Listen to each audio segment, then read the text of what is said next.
Pelik perceraian Marsyanda dan Ben Kasyafani pekan ini seolah berkelok ke babak baru yang mengejutkan. Hari Jumat kemarin, pihak Komisi Perlindungan Anak Indonesia atau KPAI tiba-tiba saja datang ke kediaman Ben Kasyafani di kawasan Bintaro, Jakarta Selatan dengan agenda yang tak biasa. Sampai-sampai Ben pun meminta bantuan 2 orang pihak keamanan setempat untuk menjaga pertemuannya dengan pihak KPAI yang digelar secara tertutup. Apa yang sebenarnya menjadi agenda rahasia di balik kedatangan pihak KPAI di rumah Ben kemarin? Kita tidak masuk materi yang sedang diperselisihkan yang di peradilan, tetapi kita kunjungan pada kesempatan sore hari ini untuk kepentingan visit guna memastikan kondisi anak dari Pak Ben dan juga Ibu Marsyanda ini dalam kondisi baik, terpenuhi hak-hak dasar, tumbuh kembangnya, dan tumbuh di lingkungan yang memang kondusif untuk proses tumbuh kembangnya. Itu tujuan utamanya. Kemudian ini nanti juga menjadi salah satu pertimbangan objektif mungkin juga subjektif bagi hakim tentunya. Ketika sengketa soal hak kuasa asuh ini sudah dipercayakan oleh kedua pihak, penetapannya melalui mekanisme putusan pengadilan, tentu itu harus dihormati oleh seluruh pihak, dan hakim di dalam proses penetapan hukum nanti pasti harus mempertimbangkan hal-hal yang bersifat objektif maupun subjektif gitu. Usut punya usut, rupanya proses sidang perceraian Marsyanda dan Ben memang kian mendekati babak puncak.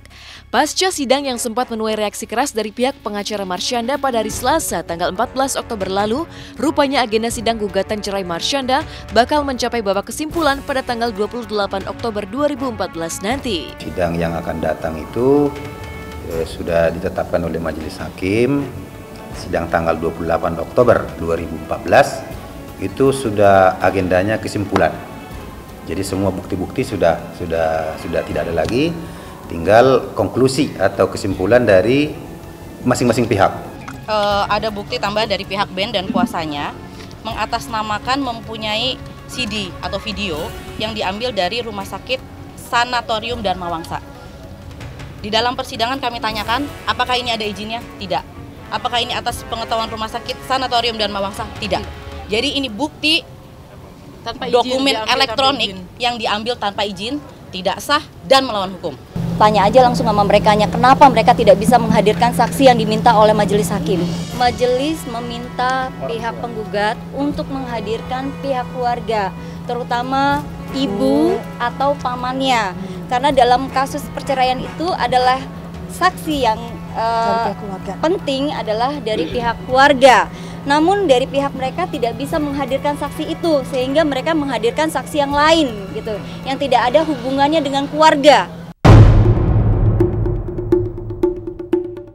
Mau tak mau, sebuah tanda tanya pun mencuat.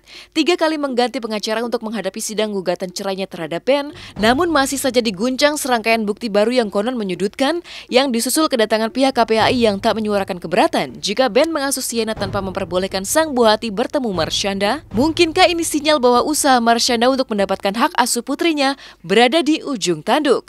Hanya waktu yang bisa menjawabnya. Aku sama sekali bisa dibilang melepaskan kekhawatiran siapa yang ngasuh, siapa yang ini, siapa yang menang, siapa yang kalah. Menurut aku sekarang itu bukan satu hal yang prioritas ya. Prioritas aku yang terbaik buat anak apa, di depan tuh apa, itu yang kita tempuh. Mau siapa kayak, kalau misalkan terbaik ya kenapa enggak. Tapi yang jelas sekarang ya setiap keluarga, setiap kepala keluarga pasti punya cara sendiri untuk mengatasi masalah dalam rumah tangganya. Ya unfortunately, sayangnya keluarga saya lagi terkena masalah, dan sejauh ini saya sebagai kepala keluarga ya inilah mungkin sejauh ini yang paling ideal yang menurut saya, penilaian saya, yang saya lihat, saya alami, saya lihat pakai mata kepala sendiri. Ini yang paling ideal buat saya, itu aja sih. Ya doanya mudah-mudahan ini bisa cepat selesai. Doain terutama buat anakku, buat keluarga yang paling terbaik. Penting kalau kita buat untuk Caca anak dan doain. untuk semuanya. Betul, doain aja semuanya, Caca juga saya. Oke, assalamualaikum.